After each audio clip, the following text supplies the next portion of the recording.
Good morning everyone, आप सबका फिर से मेरा चैनल साइंटिफिक क्लास में स्वागत है। आज आप लोग के बीच में एक नया वीडियो लेके आए जो एग्जाम पॉइंट व्यू से बहुत इंपॉर्टेंट होने वाली है। आज आप लोग के बीच में गॉस थ्योरम को टॉपिक लेके आने वाला जो 3 नंबर और 5 नंबर के एग्जाम में पूछे जाते हैं, चाहे जेक बोर्ड हो या सीबीएसई बोर्ड हो। गॉस थ्योरम को बहुत ही आसान भाषा में और बहुत ही सिंपल लैंग्वेज में समझाने का प्रयास किया। अगर वीडियो अच्छा लगेगा तो वीडियो को लाइक कर देना, चैनल को सब्सक्राइब करना ताकि और भी नया वीडियो आप लोग के बीच में ला सके। चलिए गॉस थ्योरम को शुरू करते हैं। गॉस थ्योरम क्या कहता है दोस्तों, एक बार ध्यान दें। यहाँ पे phi equal to 1/ε0 times charge enclose. ध्यान दें दोस्तों, ये इसका फॉर्मूला दिया हुआ है। इस फॉर्मूले से हम गॉस थ्योरम का स्टेटमेंट को लिखेंगे। फाई को क्या बोलते हैं, फ्लक्स, और ई लिखा हुआ था इलेक्ट्रिक फ्लक्स। तो यहाँ ध्यान दें दोस्तों, इसको बोलते हैं total electric flux through a close surface. Total electric flux through a close surface. यहाँ पे ध्यान दें, इसको क्या बोलते हैं, इज इक्वल टू। इसको क्या बोलेंगे, इज इक्वल टू। इसको क्या बोलेंगे, 1/ε0 टाइम्स, और क्यू को बोलते हैं total charge enclose bye that surface.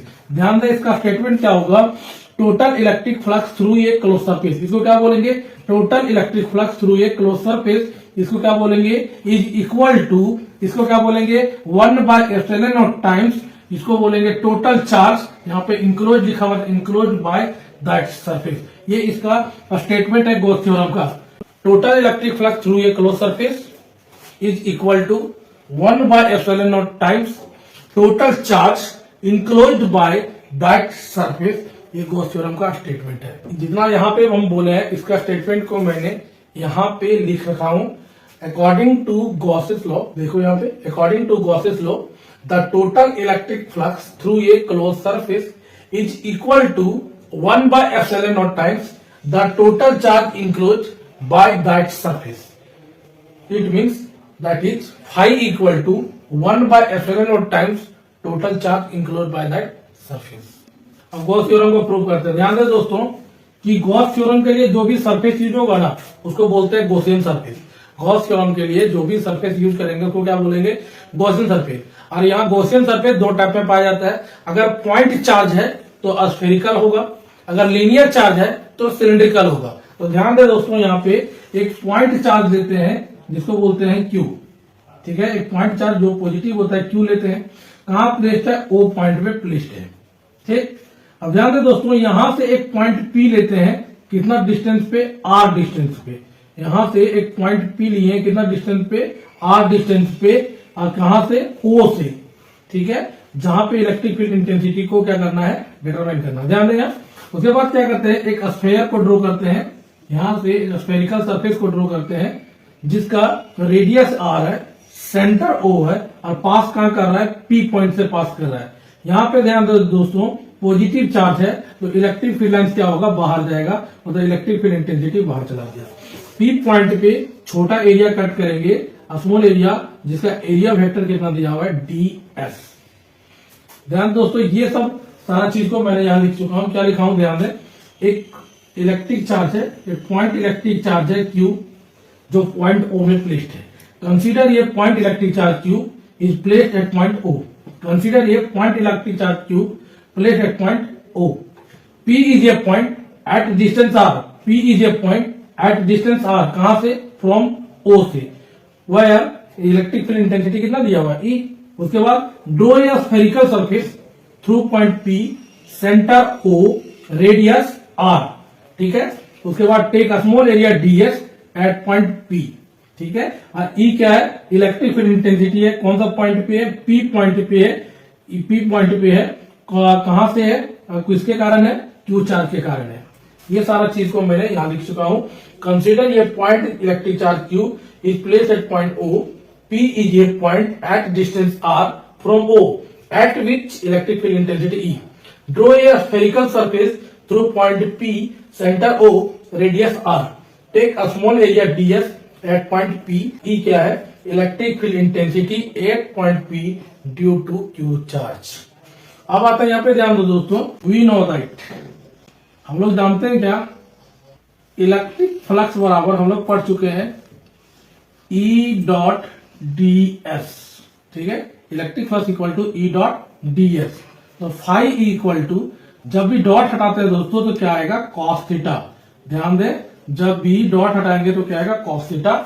ई और डीएस का डायरेक्शन सेम होने के कारण थीटा का वैल्यू 0 डिग्री लेंगे, तो फाई ई बराबर ई डॉट डी एस और कॉस यहाँ होगा 0 डिग्री, और 0 डिग्री का वैल्यू कितना हो जाएगा 1 हो जाएगा।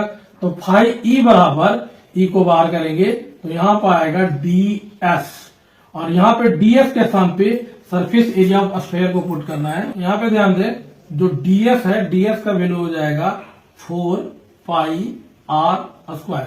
सरफेस एरिया ऑफ स्फीयर कितना हो जाएगा 4 पाई आर स्क्वायर। इसको पुट करेंगे यहाँ पे तो phi equal to E into क्या हो जाएगा 4 पाई आर स्क्वायर। अब ध्यान दें, ई का फॉर्मूला सब जानते हैं, इलेक्ट्रिक फील्ड इंटेंसिटी का फॉर्मूला होता है के क्यू बाय आर स्क्वायर, और यहाँ पे दिया हुआ है 4 pi R square. Are square से आर स्क्वायर कैंसल। अब के का वैल्यू सबको पता है 1/4 पाई क्या होता है एप्सिलॉन नॉट होता है, तो के का वैल्यू बैठा दिए 1/4 पाई एप्सिलॉन नॉट, और यहाँ पे क्यू है और यहाँ पे दिया 4 पाई से 4 पाई कैंसल, तो फाई ई इक्वल टू क्या निकल के आएगा क्यू बाई एप्सिलॉन नॉट। ये होता है गॉस थ्योरम। ठीक है, इसको बोलते हैं total electric flux through a close surface. Flux इसे electric, total electric flux through a close surface, इसको क्या बोलेंगे इज इक्वल टू, इसको क्या बोलेंगे 1/एप्सिलॉन टाइम्स, और इसको बोलेंगे total charge enclose bye that surface. आते हैं एप्लीकेशन ऑफ गॉस थ्योरम। ये इंपॉर्टेंट टॉपिक है 5 नंबर वाला गॉस थ्योरम, और इसका एप्लीकेशन आता है, ये very very important exam point view से। अब ध्यान दें, expression for electric field intensity due to uniformly charge hollow sphere, या होलो स्फीयर को बोल सकते हैं स्फेरिकल शेल। अब ध्यान दें दोस्तों, यहाँ पे एक होलो स्फीयर दिया हुआ है, ध्यान दें दोस्तों, एक होलो स्फीयर दिया हुआ है। होलो स्फीयर के जो सरफेस में चार्ज को डिस्ट्रीब्यूट किया गया है, इसका सेंटर ओ दिया हुआ है और रेडियस कितना दिया हुआ है आर दिया हुआ है। ध्यान दें दोस्तों, यहाँ से एक आर डिस्टेंस पे एक पॉइंट पी लेते हैं, कितना डिस्टेंस पे आर डिस्टेंस पे, अब इसके इसी को सेंटर मान के एक स्फीयर को और ड्रॉ करते हैं, जिसे बोला जाता है कॉन्सेंट्रिक स्फीयर।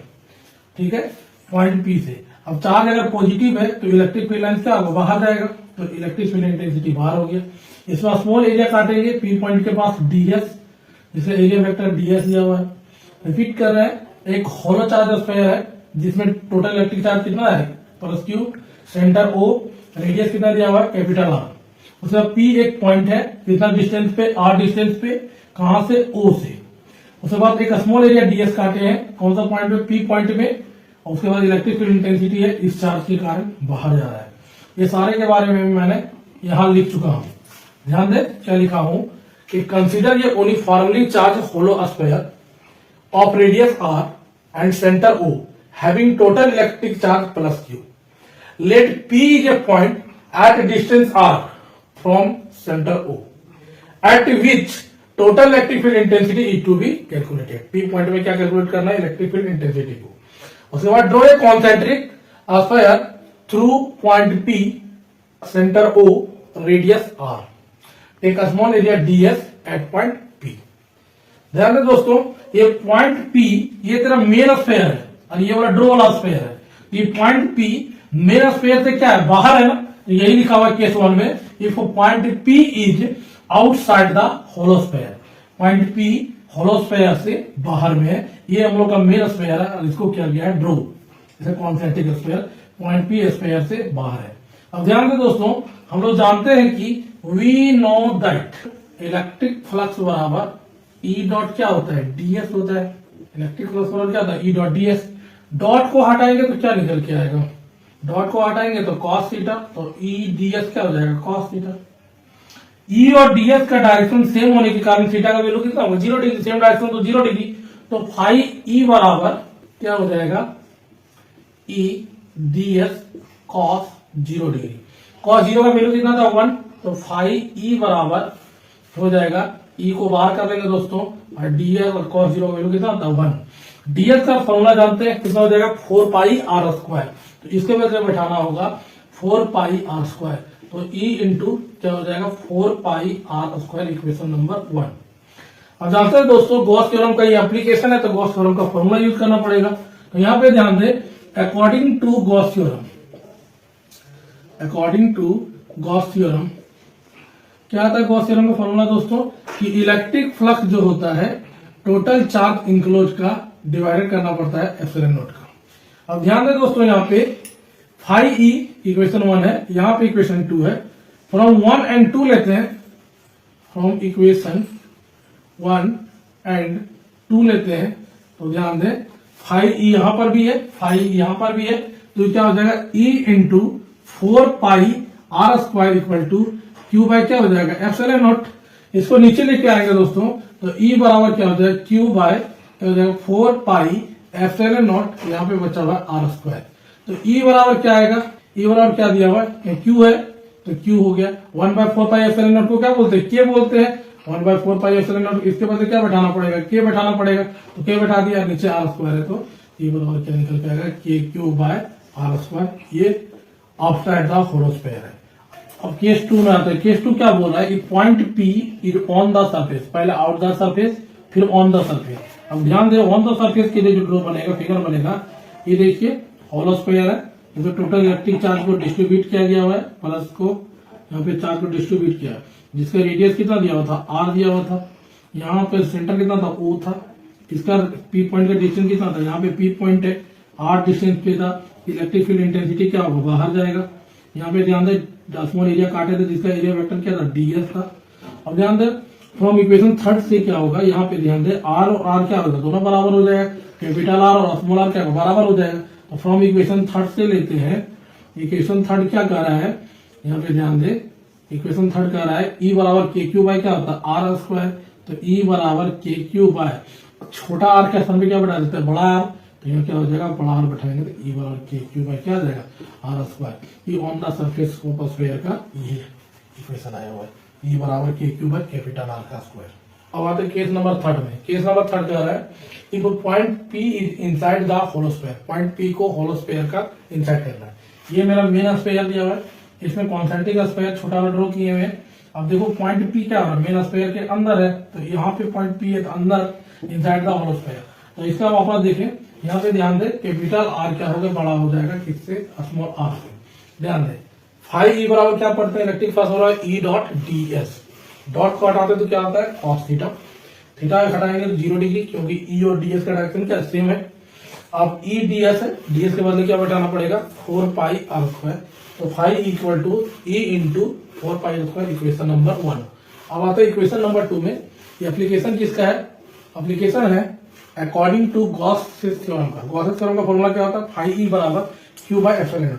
अब ध्यान दे दोस्तों इस वाले स्फीयर में पॉइंट पी को फाइंड किए, इस वाले स्फीयर में कोई भी इलेक्ट्रिक चार्ज नहीं है, इलेक्ट्रिक चार्ज तो इसके बाद दिया हुआ है, तो इलेक्ट्रिक चार्ज नहीं होने के कारण यहाँ पे इलेक्ट्रिक चार्ज का वैल्यू कितना लेना पड़ेगा 0, ओवरऑल कितना 0 बाय एप्सिलॉन नॉट, तो फाइव ई बराबर क्या हो जाएगा दोस्तों यहाँ पे 0 हो जाएगा। अब इक्वेशन 1 एंड 2 को लेते हैं, from equation 1 and 2, from equation 1 and 2 को लेते हैं, तो ये क्या हो जाएगा ई इंटू क्या हो जाएगा 4 पाई आर स्क्वायर, और यहाँ पे कितना दिया 0, तो ई का वैल्यू कितना हो जाएगा 0। तो हमेशा याद रखिए दोस्तों इनसाइड द होलो स्फीयर में इलेक्ट्रिक फील्ड इंटेंसिटी क्या होता है 0। ऑब्जेक्टिव क्वेश्चन पूछा जाता है और ऐसे 3 नंबर के पूछा जाता है कि सो दैट कि inside the hollow sphere electric field intensity 0, ऐसे भी पूछा जाता है 3 नंबर का। या क्वेश्चन पूछा जाएगा इनसाइड द होलो स्फीयर में इलेक्ट्रिक फील्ड इंटेंसिटी कितना होता है, तो इलेक्ट्रिक फील्ड इंटेंसिटी इनसाइड में कितना था 0, और electric potential difference, electric potential difference भी कितना होता है दोस्तों याद रखें, ऑब्जेक्टिव पूछा जाएगा 0। इलेक्ट्रिक पोटेंशियल डिफरेंस 0 होता है, लेकिन इलेक्ट्रिक पोटेंशियल पूछा जाएगा तो इलेक्ट्रिक पोटेंशियल क्या हो जाएगा कांस्टेंट हो जाएगा। हमेशा याद रखें अंतर समझे, electric field intensity 0, electric potential difference 0, electric potential क्या हो जाएगा कांस्टेंट हो जाएगा दोस्तों। ये गॉस थ्योरम का पूरी एप्लीकेशन है। अगर 3 नंबर में पूछना जाएगा तो सिर्फ गॉस थ्योरम पूछा जाएगा और उसका प्रूफ को पूछा जाएगा। अगर 5 नंबर में पूछा जाएगा तो गॉस थ्योरम प्लस में एप्लीकेशन इनसाइड आउटसाइड और at on the surface of sphere. Thank you दोस्तों, अगर वीडियो अच्छा लगा तो वीडियो को लाइक कर देना, चैनल को सब्सक्राइब कर देना, वीडियो को शेयर कर देना ताकि आप लोग के बीच में नया से नया वीडियो ला सके। थैंक यू, आपका दिन शुभ हो।